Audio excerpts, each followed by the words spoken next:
Peygamber Efendimiz her zaman mazlumların yanında yer almış ve gençlik yıllarında yoksul ve zayıfları savunan bir teşkilata üye olmuştur. Peygamber Efendimizin gençliğinde katıldığı bu teşkilatın adı aşağıdakilerden hangisidir? A. Zayıfları Koruma Cemiyeti, B. Adalet Cemiyeti, C. Mazlumlar Cemiyeti, D. Faziletliler Cemiyeti. Bursa.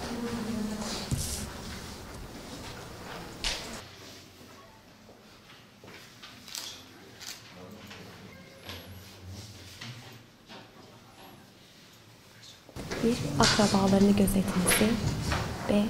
İhtiyaç sahiplerin doyurması. 3. Hayırdan başka bir şey düşünmemesi. 4. Kendisine yapılan iyiliklere vefa göstermesi. 5. Tüm canlılara karşı merhametli olması. Kaç tanesi Peygamber Efendimiz özellikler arasında sayılabilir? 5'i de. Ey amcacığım, vallahi bu dünyada yapayalnız da kalsam, hiçbir destekçim kalmasa da ben asla yolumdan dönmem.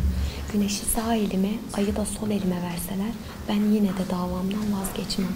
Aşağıdakilerden hangisi bu dönemde eziyet çeken Müslümanlardan biri değildir? A. Ammar bin Yasir, B. Halit bin Velid, C. Habbab bin Eret, D. Bilal-i Habeşi. Bursa.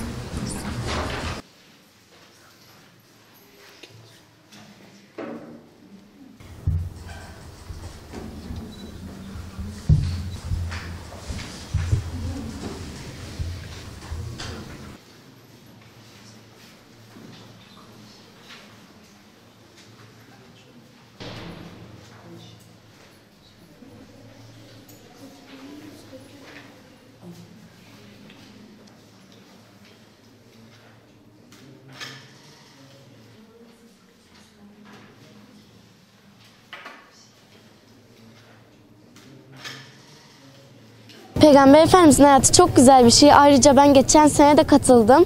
Çok güzel bir şey, öğrenme şansı buluyoruz. Ayrıca yani katılmayanlar bir şey, evet ödül falan kazanmayabilirler. Bu da yani doğru bir şey, hak edenlere de veriliyor zaten. Ama Peygamber Efendimiz'in hayatını öğrenme şansı buluyorlar. Yani kısacası katılmayanların katılmasını tavsiye ederim. Ben kitabını okudum, kitabını dinledim, hatta sesli bir şekilde çok iyi anladım. Bence öbür sene şansını deneyeceklerin de katılacaklarını da çok iyi anlayacağını düşünüyorum. Peki siz neden bu sınava katıldınız?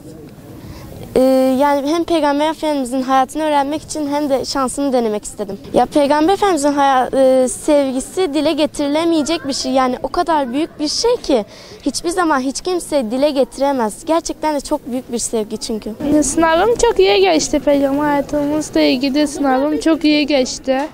Hem öğrenmiş olduğum bilgiler edindim. Peygamber Efendimiz hayatıyla ilgili. Hazreti Hatice ile evlenmişti. Onunla ilgili bir sürü bilgiler edindim. Sınava çalışırken kim yardımcı oldu? Nasıl okudunuz? Kitabı bitirebildiniz mi? Ben kitabı bitirebildim. Tam 2019 yılında aldım. Ondan sonra 2019'dan tam 2020 yılına kadar, Şubat ayına kadar okudum. Böyle bilgi edinmek için ve Peygamber Efendimiz hayatını böyle sevdiğim için, öğrenmek için katıldım. Bence engelliydi, yani insan da okuyabilir, yani kabartma da okuyabilir. Gayet cihazı diye bir tane alet var, kaplara göre verilen. Biz ondan da dinleyebiliyoruz, böyle indirilen. Bize gören kitaplar da verilebiliyor. Gören birazcık okuyabiliyorum. Büyük gözüm birazcık görüyor, küçük gözüm hiç görmüyor. Ondan dolayı birazcık okuyabiliyorum.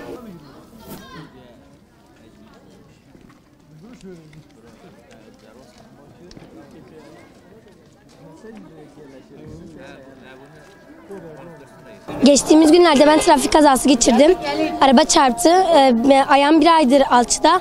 Ben Peygamber Efendimiz'i sevdiğim için bu yarışmaya katıldım. Önceden de katılmıştım okullar arasında. Katılan bütün arkadaşlarıma bol şanslar diliyorum. İnşallah kazanırlar. Çok iyi geçti çoğu. Bir tane boş bıraktım. Bir yanlışım olacağını düşünmüyorum çok. Katılmayanlar için neler söylesin? Tavsiye eder misin? Tavsiye, ben diyorum hemen çabuk başvurularını yapsın, öneririm gelmesini. Çünkü çok güzel bir sınav. Hem Peygamberimizin hayatını öğreniyoruz hem ödüllerimiz de var.